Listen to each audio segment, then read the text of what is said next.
more broad base, deeper in the field of terrorism, and how we can also together join hands in larger international platforms to ensure that international community comes together to act against the challenge of terrorism in all its forms and manifestations.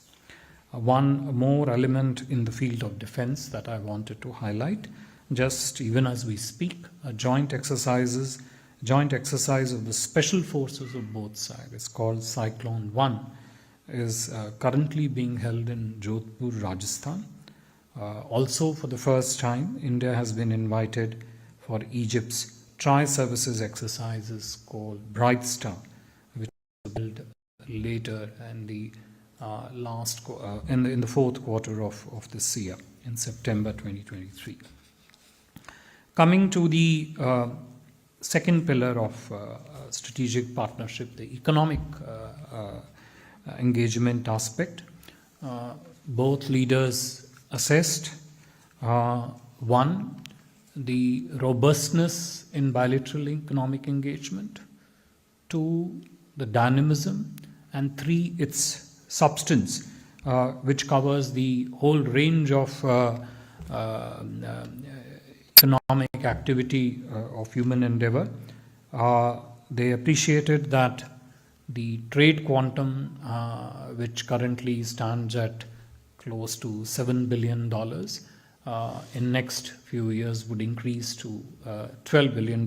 That's the target they fixed. And in this context, they also discussed ways to further intensify trade-based economic engagement in the space of renewable energy, pharmaceuticals, infrastructure, IT, etc. Naturally, two-way investments, the capital flows between the two countries also figured as an important element of discussion.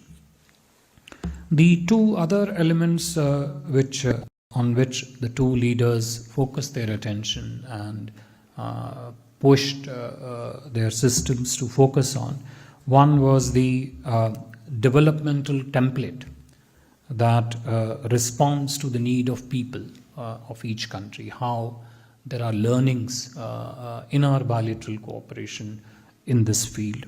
And the other element, which is that how do societies like the Indian society and the Egyptian societies work together to harness technology and intensify and deepen the interface between technology to meet developmental challenges.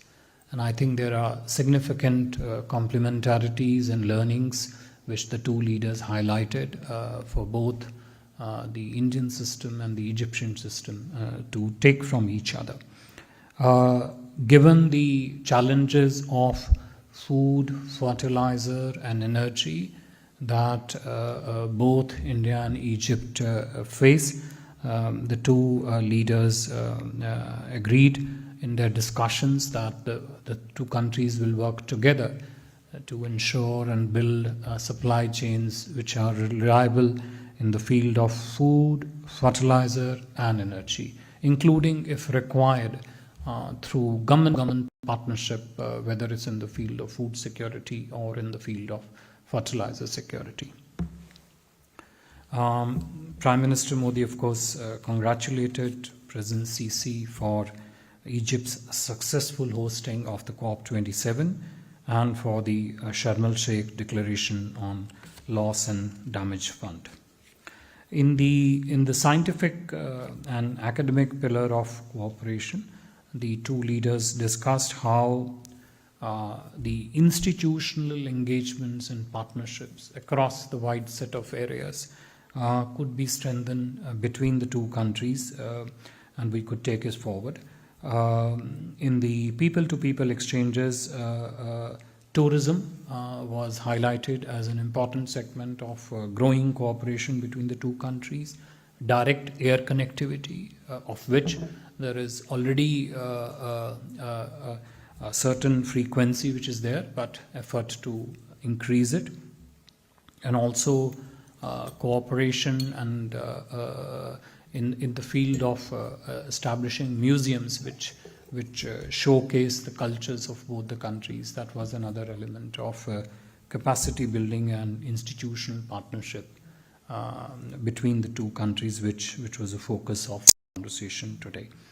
Finally, the two leaders also shared their perspective on regional and global issues, including on multilateral cooperation. They touched upon the changing dynamics in multiple regions of the world.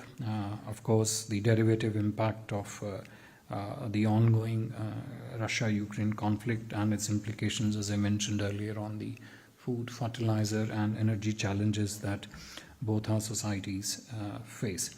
The discussions between the two leaders, as I mentioned earlier on, were extremely warm and productive, and both reaffirmed common understanding on the way forward in different areas of bilateral relationship, of which I highlighted some of them.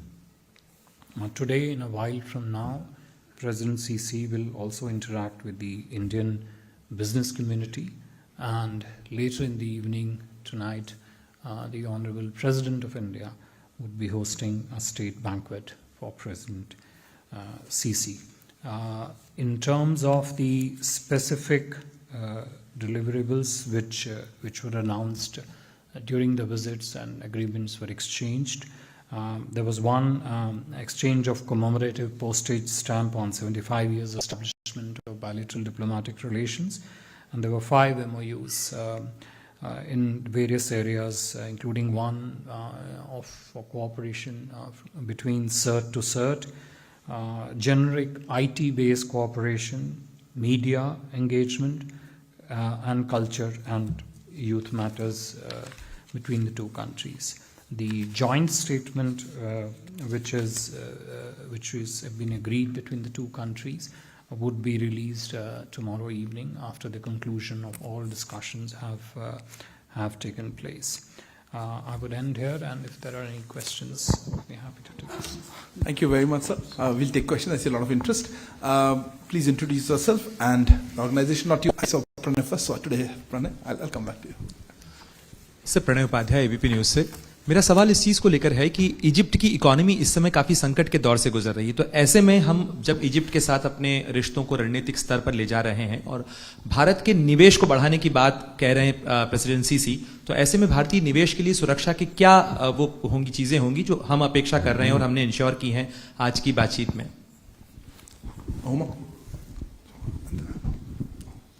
So my name is Huma Siddiqui and I'm from the Financial Express. Two questions. One is, was there any talk about space cooperation, because Egypt has recently announced that it has a space agency? One, and two, in the agri sector, what are the two countries wanting to do in the agriculture? What, sorry? In? Agriculture. Agriculture sector. Yeah. So Sridhar from the Asian Age. We heard the Prime Minister say that both countries had endorsed firm action to counter cross-border terrorism. So was there any discussion on Pakistan's role in sponsoring cross-border terror?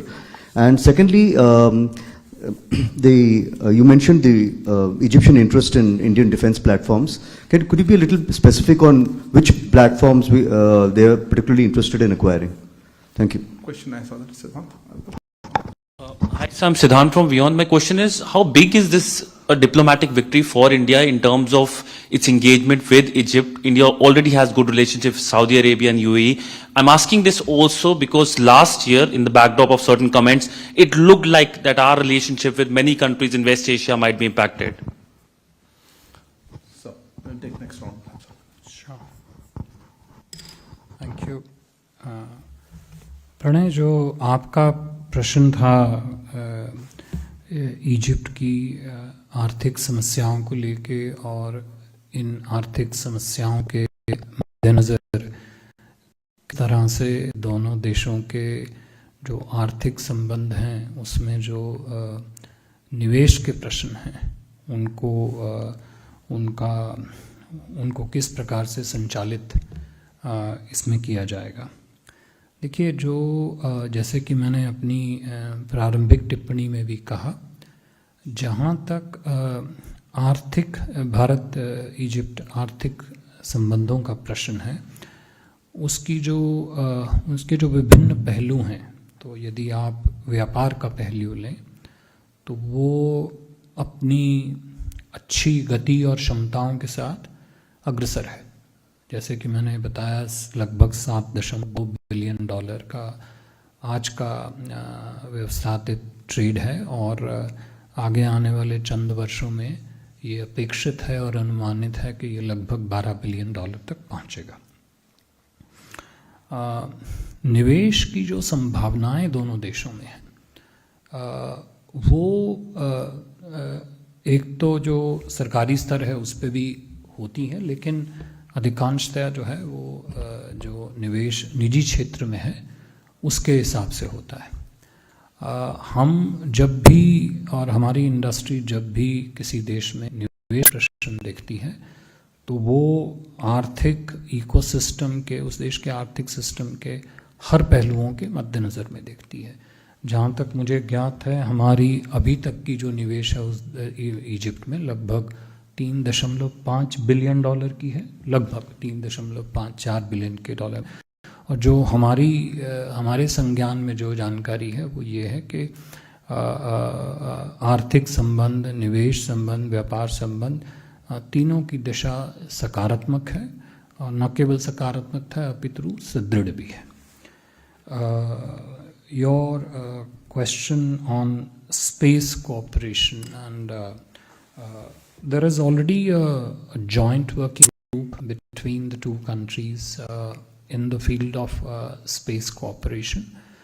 What we do expect as a country is that the nature of dynamism in the field of space, whether it is the question of launch capabilities or it's a question of building payloads, integrating the payloads with the launch capabilities, building of satellites. This is a field and space on which there is enormous capacity which is available in context, and I'm sure going forward those capacities will find a very substantive link both in the scientific domain but also in the commercial space for cooperation in the field of space. In the agricultural sector, as I mentioned to you earlier on, the complete supply chain for the food and fertilizer security did focus as an element of discussion. As you know that one of the cascading impacts of the Russia-Ukraine conflict has been on the global supply of food products, and food security has been impacted. So the two leaders did discuss as to going forward what the two countries can do together so that the food security concerns are addressed. Prime Minister did speak very strongly that there are ancillary elements of the food sector, including in the food processing sector, in which the private sector in India and the industry in India would be very, very keen to cooperate.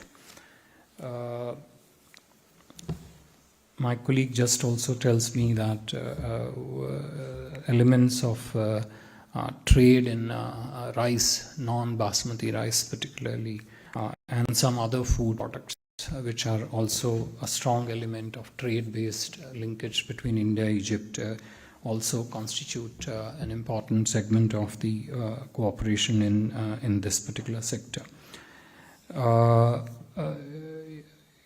The question from Asian Age on counterterrorism and on the defense platforms.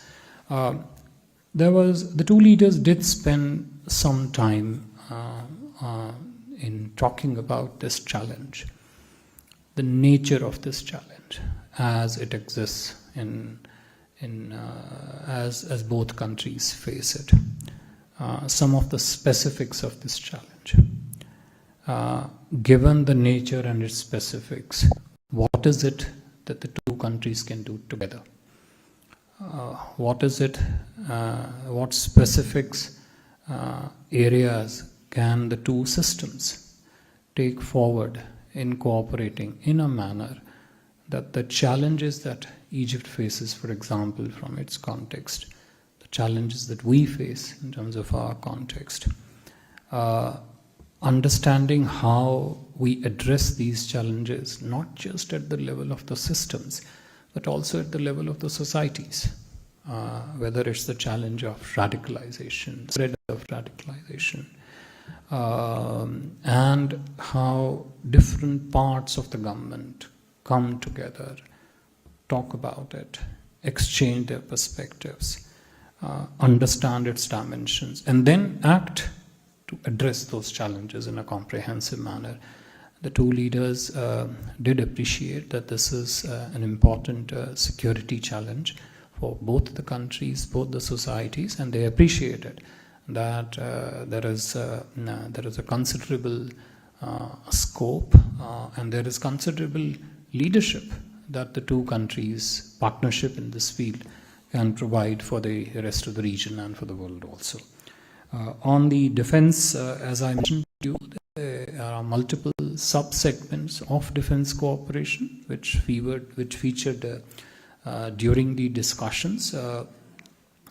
Platforms, equipment, and the related linkages of how industries of the countries will come together on some of the equipments and some of the platforms also did feature in the leaders' discussion. I think at this stage I would rather not get into the specifics of those, but when they looked at defense, they looked at it more from a strategic dimension rather than from a very transactional aspect of this one.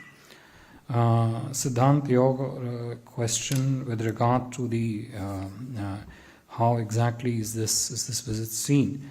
I think if you look at our India's cooperation across the whole region in that part of the world, you would actually find that the extent of robustness, strength, diversity and depth which is there in India's cooperation with pretty much almost all the countries of the region actually is a very strong and positive story in itself. And as I mentioned in my opening remarks, our links with Israel, with Egypt, are civilizational, and our relationships go back to we are celebrating 75th year of our bilateral ties. If you look at our history, and even if you look at our recent history, let's say post 2014, our engagement has actually been, this is the third state visit of the Egyptian president. Large number of ministerial visits I spoke to you about. The extent of partnership that the two countries have in the field of trade, technology, tourism and capital. Egyptian invitation to participate in the G20 presidency. Egyptian participation also in the recently held Voice of Global South Summit. For us, Egypt is among one of the key strategic partners of that region, but we also enjoy very strong and robust partnership with region as a whole. So I really don't see one against one versus the other. It's one stands in its positivity and strength in itself, and what we do with others stands on itself. Thank you. Manush, I missed you last time. So this is Manas Pratimbuyan from Press Trust of India. My question is just related to Pranay's question. Egypt has been reeling under a massive economic crisis, and they're facing especially food crisis. And last year we sent around 61,000 tons of wheat and lifting some restrictions. And has the Egyptian president sought further wheat from India to deal with the food crisis that Egypt has been facing, sir? I'm sorry, I didn't pick up the last part of your question. After the 61,000 tons of wheat import? Has President Sisi sought more wheat this time? Okay. And economic assistance. Yeah. Good afternoon, sir. Shashank Matu from the Mint. Sir, Mint. Mint. So, India has been making much of an outreach to West Asia in recent times, and with organizations like the I2U2, much of the focus is also on economic investment and on food security. Is there, Egypt and UAE also have good ties? Are we looking to make something of a trilateral conversation with UAE on economic investment? Is there a Trilateral with Egypt? with UAE, UAE. and Egypt about these questions, or integrate Egypt into I2U2's conversation? Yes. This is Yeshi Seli from the New Indian Express. So, was there any talk of trade in rupee, considering the fact that Nigeria and Tanzania are already trading in Indian rupee? So, Hasini? So Hasini Heather from The Hindu, just to add to Shashank's question, since you mentioned Israel, I think inadvertently, the idea of Egypt actually taking an interest in Indian defense systems, equipment in that strategic part, is that something that will require India to have a conversation, a trilateral conversation or otherwise with its other big defense partner in the region, which is Israel? Also, does the joint statement include any part on the Palestinian people? And a small question, if I may, on the visits. You know, an Indian Prime Minister has not visited Egypt since 2009. Is it, and I think Prime Minister Modi missed going in 2020 due to COVID. He was supposed to go last year for the COP27, but he wasn't able to. So are we expecting him to go before President Sisi comes back for the G20? And last question, what? Akhilesh. Akhilesh. So I'm Akhilesh Suman from Sansad TV. Sir, Egypt also holds a Suez Canal. And is there any plan that India and Egypt are going to cooperate in security issues related to Suez Canal or any economic activity around Suez Canal? Because last year we had signed an MOU of $8 billion about green hydrogen. So what is the status of that? Sorry, your question was on Suez Canal or green hydrogen? Suez Canal. Green hydrogen. No, that's okay. Sir, I'm sorry, we're running out of time, so I'll close here. Okay, let me just come to the last question which you asked on the green hydrogen. To our understanding, there have been 2 or 3 MOUs between the companies in India and Egypt. It's not a government-to-government agreement or MOU which has been signed. According to our understanding, the information that is available with us, which you can cross-validate, there might be some error in numbers, is roughly close to $18 billion worth of project proposals on which the private companies have entered into some kind of an understanding to invest in Egypt.